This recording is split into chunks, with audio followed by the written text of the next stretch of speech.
আসসালামু আলাইকুম আরহামাতুল্লাহি ওয়া বারাকাতুহু। আশা করি আল্লাহর অশেষ রহমত ও মেহেরবানিতে আপনারা সকলেই ভালো আছেন। প্রিয় শ্রোতাবিন্দু, শিশু নবী সাল্লাল্লাহু আলাইহি ওয়াসাল্লাম নাবালেগ সময়টি কিভাবে অতিবাহিত হয়েছিল, নবীজির জীবন থেকে একটি ঘটনামূলক একটি গল্প আপনাদের সামনে তুলে ধরব ইনশাআল্লাহ। তো বন্ধুরা, আপনি যদি এই চ্যানেলে নতুন হয়ে থাকেন তাহলে এখনই চ্যানেলটিকে সাবস্ক্রাইব করে ফেলুন। পাশে থাকা বেল আইকন বাটনটি প্রেস করে রাখুন যেন নতুন নতুন ভিডিওগুলি সবার আগে আপনার কাছে নোটিফিকেশন পৌঁছে যায়। নবীজির মায়ের প্রতি কেমন শ্রদ্ধা ছিল? আব্দুল মুত্তালিবের পুত্রবধূ আমিনা নবীজি সাল্লাল্লাহু আলাইহি ওয়াসাল্লামের প্রিয় মা। খুব বেশি দিন তার স্নেহ পাওয়ার সুযোগ হয়নি নবীজির, কারণ জন্মের কিছুদিন পরেই তাকে হালিমা সাদিয়ার ঘরে যেতে হয়েছে। হালিমা সাদিয়া ছিলেন হাওয়াজিন গোত্রের। নবীজির দুধ মা হওয়ার সৌভাগ্য অর্জন করে তিনি অত্যন্ত স্নেহের সাথে লাগাতার 2 বছর নবীজিকে প্রতিপালন করলেন। 2 বছর পেরিয়ে গেল। হালিমা নবীজিকে ফিরিয়ে দেওয়ার জন্য মক্কায় গেলেন। মক্কায় তখন মহামারী চলছে। মা আমিনা হালিমাকে অনুরোধ করলেন আরও কিছুদিন নবীজিকে তার কাছে রাখতে। হালিমা নবীকে ফিরিয়ে নিয়ে গেলেন। আরও 4 বছর তার কাছেই থাকলেন নবীজি।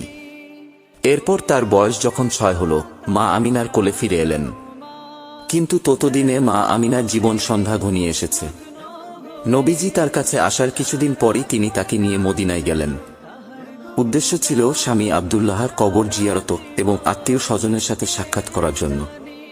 ফেরার পথে আবওয়া নামক গ্রামে মা আমিনার ইন্তেকাল হয়ে গেল। চিরদিনের জন্য মায়ের আদর হারালেন নবীজি। মা আমিনার সাথে নবীজির স্মৃতি খুবই স্বল্প, তবু একটু ক্লোজ স্মৃতিগুলি তাকে তাড়া করে ফিরত। মাঝে মাঝেই তিনি সেসব স্মৃতি আবেগের সাথে স্মরণ করতেন। মা আমিনা চলে যাওয়ার পর নবীজির মা বলতে রইলেন হালিমা সাদিয়া। তুফাইল রাদিয়াল্লাহু তাআলা আনহু বর্ণনা করেন, আমি তখন ছোট। রাসূল পাক সাল্লাল্লাহু আলাইহি ওয়াসাল্লাম একবার গোশত বণ্টন করছিলেন। জায়গাটার নাম ছিল জিরানা। হঠাৎ দেখলাম একজন বৃদ্ধা মহিলা দূর থেকে আসছেন। তিনি নবীজির কাছেই এলেন। নবীজি সাল্লাল্লাহু আলাইহি ওয়াসাল্লাম সে মহিলার বসার জন্য নিজের গায়ের চাদর খুলে বিছিয়ে দিলেন। আশ্চর্য হলাম, নবীজি নিজের পরনে চাদর কেন বিছিয়ে দিলেন? কে এই মহিলা? অন্যান্য সাহাবায়ে কেরামের কাছে প্রশ্ন করে জানতে পারলাম তিনি আর কেউ নন, নবীজির দুধমা হালিমা সাদিয়া।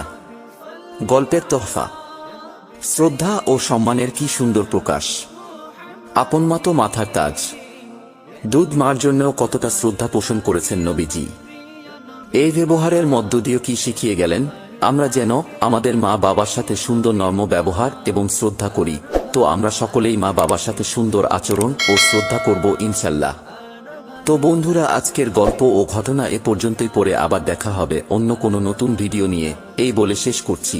আসসালামু আলাইকুম ওয়া রাহমাতুল্লাহি ওয়া বারাকাতুহু।